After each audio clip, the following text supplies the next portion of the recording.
The Battle of Dybbøl was the key battle of the Second Schleswig War and occurred on the morning of 18 April 1864 following a siege starting on 7 April. Denmark suffered a severe defeat against Prussia, which decided the war. Daibul was also a battlefield in the First Schleswig War. Background: following the annexation of the Duchy of Schleswig in November 1863 by the Danish King Christian IX, Prussian and Austrian troops invaded Jutland in January 1864. The defending Danish army were equipped with smaller guns and an older type of rifle. The Prussian army used the Dracer needle gun, a breech-loading rifle that could be loaded while the user was lying down. Since the Danes had to load their older muzzle-loading rifles while standing, they were better targets for the Prussians. The Daibul fort lies in a short blunt peninsula that defends against access to the fort by land and featured an enclosed pier for the ferry across the Alsen to Sonderborg on the island of Als. The Daibul position was ill-prepared as a result of too much effort having been expended on fortifying the Danevirke.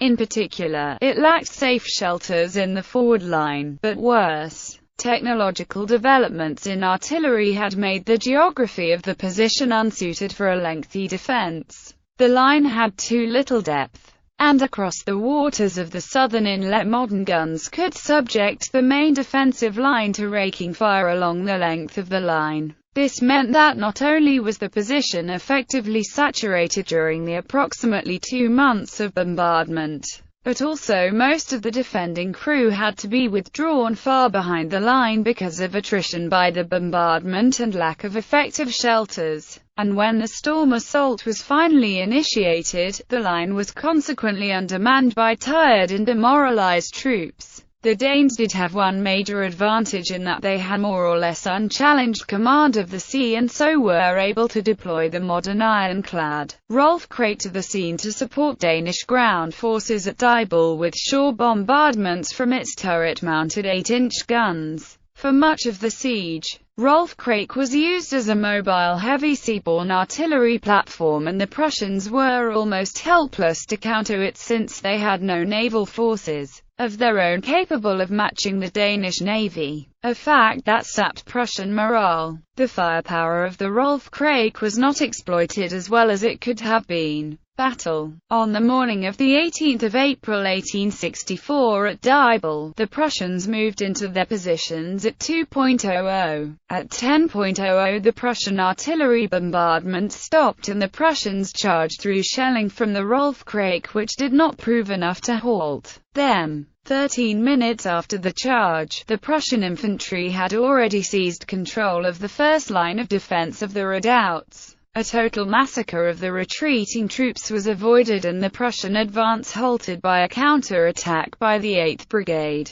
until a Prussian attack threw them back. That attack advanced about 1 kilometer and reached Daibul Mill. In that counter-attack the 8th Brigade lost about half their men, dead or wounded or captured. This let the remnants of 1st and 3rd Brigades escape to the pier opposite Sonderborg. At 13:30 the last resistance collapsed at the bridgehead in front of Sonderborg. After that there was an artillery duel across the Alsund. During the battle around 3,600 Danes and 1,200 Prussians were either killed, wounded or disappeared. A Danish official army casualty list of the time said, 671 dead, 987 wounded, of whom 473 were captured, 3,131 unwounded captured and/or deserters. Total casualties 4,789. The 2nd and 22nd regiments lost the most. Also, the crew of the Danish naval ship Rolf Krake suffered 1 dead, 10 wounded.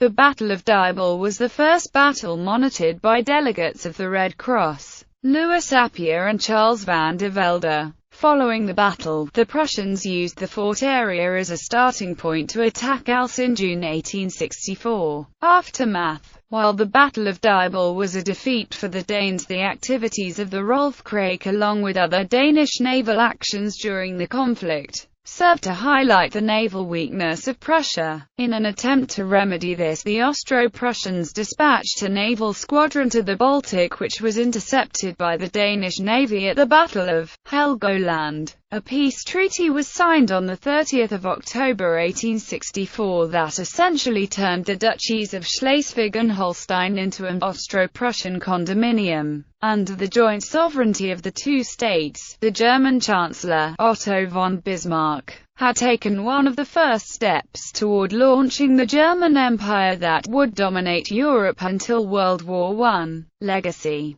See also Second Schleswig War. Consequences. A ceremony of national commemoration is held at Daibul on the 18th of April each year. Danish soldiers appear in period uniforms. The 140th anniversary was a special event in Denmark. Sociologists still refer to the Battle of Dybbøl when commenting on the relationship between Danes and Germans. Karl Clinker, a Prussian soldier who is said to have run onto the redoubt carrying explosives and igniting them by the palisades, thus killing himself and blowing the hole into the Danish redoubt, was immortalized in a poem written by Theodor Fontane. Johann Gottfried Piefke, a composer of well-known military marches, dedicated the Düppeler Schanzen Sturmmarsch to this battle. On the field of Daibul there were formerly national symbols of both warring sides, the Danish Daibul Mill and the German Doppeldenkmal. Daibul Mill still stands, but the German Victory Monument was blown up in 1945. The perpetrators were never identified, and this monument has never been rebuilt.